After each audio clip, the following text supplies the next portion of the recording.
السلام عليكم caruurey waxaan halkan buuggii baan idiisii wadaa ee magaciisu ahaa The Ugly Duckling.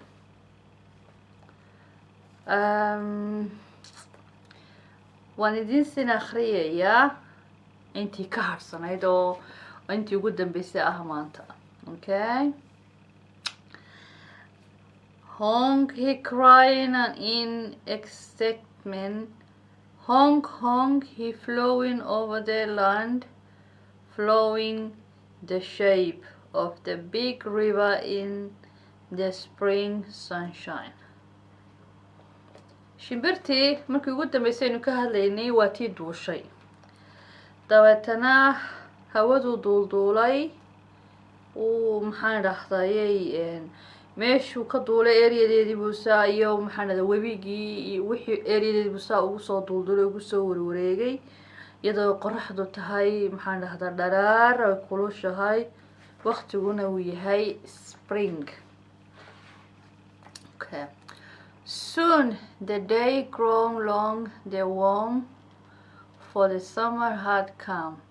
One day he saw the beautiful white bird again. The ugly duckling flew down and landed near them on the shimmering water. maalin maalmaha ka mid ah ay waxay ahayd maxaan dhahday samarka dee markuu samarku soo galo waqtigaa yaro dheer oo maxaan dhahay waqtigaad muddaa maaragtay inuu ka yaro dheer yahay winterka oo maxaan dhahday kulushahay maxaan dhahday dee waa samar waxa weeye hawadiiba okay noqotay wax walba waxaan dhahdaa waa kulushahay hawadii waa hawadii maxaan dhahaa dhaxan iyo maxaan warwartoon aan lahayn. maalintaas baa wuxuu arkay shimbirihii cadcadaaya maalintii hore winterkii soo dhaafay oo kale u ego meeshii biyaha webiga fadhiya oo dabeetana halkaas iska fadhiyeen oo dee meeshaasi ku nooliin oo ka ugaadhsanayiin. marka isaga wuxuu sameeyey markuu shimbirihii guudka ka arkay meeshii buu soo degay uu soo duulduulay meeshii u dhow shimbirihii agtoodii ayaabuu maxaana kusoo degay meel yaroo biyuhu iska soconayaanoo okay ah. marka sidii ula hadlay codkiisii honk, say the beautiful bird. iyaguna honk bay ku yidhaahdeen shimbirihii qurxaha badnaa. Hello, come and swim with us here. waxay ku yidhaahdeen kaalay nala dabaalo. There are plenty to eat. waxaa cunto badan baa meesha taaloo la cunayaa. And they plunging their long neck into the water. Plunging. marka waxay intaa markay ku yidhahdeen kaalay noo kaalay halkan waxaa yeelo wax badan oo la cunayo. iyagu way kaluumaystaan wixii allaala wixii badda ku jiray dhaqdhaqaaqaya way cunaan. marka meeshu wax cunto badan baa taala. marka qoortoodii bay biyaha geliyeen shimbiraha noocaasi qoortii biyaha geliyeen kalluunkii iyo wixii noolaa ku nool halkaas iyagu qabsanaya cunayaan. ilaahay uga calfo. honk, who, me, ayuu yidhi. honk intuu qaliyo maniga. say the ugly duckling. ugly duckling wuu yaabay. maanay la hadlaysaan?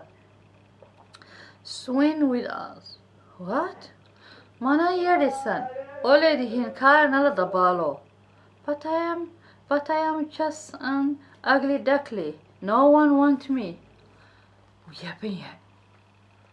ma laakiin waxaan ahaa maxaan dhaha shimbirtii foosha xumadan cidina aan rabin ayuu ku jawaabay because cuqdadii weli qabaa. markaa waxaa dhacday waxay yidhaahdeen the white bird all laughing. you are not ugly and you are not duckling at all. way ku qosqosleen shimbirihii cadcadaa. waxay yidhaahdeen ma fool xumid ducklingna ma tihid. shimbirtu isu haysto ayay ku sheegeen inaad ma tihid. isagoo shimbirta ku yaraaye badda maxaana dul marmarayay biyaha dul marmarayay aan duulduuli karayn buu soo haystaa. aan ma tihid shimbiraha maxay duck ma tihid. They say you are young swan just like us. waxaad tahay shimbirtan cad ee qoorta dheer leh oo yar baa tahay oo anagoo kale ah. Look at yourself in the water and you will see. The ugly duckling looked down into the water and saw him on reflection. Okay, biyihii buu isku eegay. biyuhu markay fadhiyaan aanay dhaqdhaqaaqin waa sida muraayad oo kale waa iska arki kartaa, si fiican baa isaga arki kartaa. markaa biyihii buu soo dul taagay, wuu is eega. markaa wuxuu arkay sidii uu eg yahay ayuu is arkay. Wow. His feathers were now brilliant, white all over the. baalashiisii wax waaweyn oo wanaagsan oo qurux badan bay noqdeen, waana wada caddaan. He had a long neck and bright gold and black beak. wuxuu leeyahay qoor dheer, haye iyo afkan dheer ee wax ku cunaana waxa wixii waqti dahabi oo kale. wejiga, indhaha iyo sanka inta u dhaxaysana way madowdahay, sida ilaahay waa bari cajiib qurux. He saw swam just like other. wuxuu is arkay inuu kuwa kale u eg yahay. Honk happily, he honked happily. It did matter now that he couldn't quack. marka honk wuxuu noqday mabsuud. maxaan dhahdayay mar dambe maba quaq ma odhanayo, ma waxaan dhahday waxaan shimbirtiina wuxuu isu haystaa maba ahaba. They swam gathering around him. Welcome, they say. shimbiri kalaa kusoo ururay isaga u ekaa, hareerihiisay soo istaageen, waxay ku yidhaahdeen soo dhawow bay ku yidhaahdeen. So the once ugly duckling who had grown into the beautiful swan flew away with the other swan over the blue water and lived happily ever after. Honk honk. Okay, ugly ducklingii wuxuu iyo shimbirihii kale way wada duuleen, iyo shimbiro qurxa badan bay wada noqdeen. way wada duuleen, way wada dabaashaan. maxaan dhahday wuxuu noqday mabsuud halkii ugu dambeysay. halkaasi ku dhammaaday buuggaasi.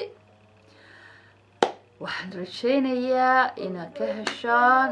dee maxaan dhahday adhowna ma garanaya subscribeskana dee maxaan dhahdaa ma garanay, ma gacmihiiniibaa qaban waayey.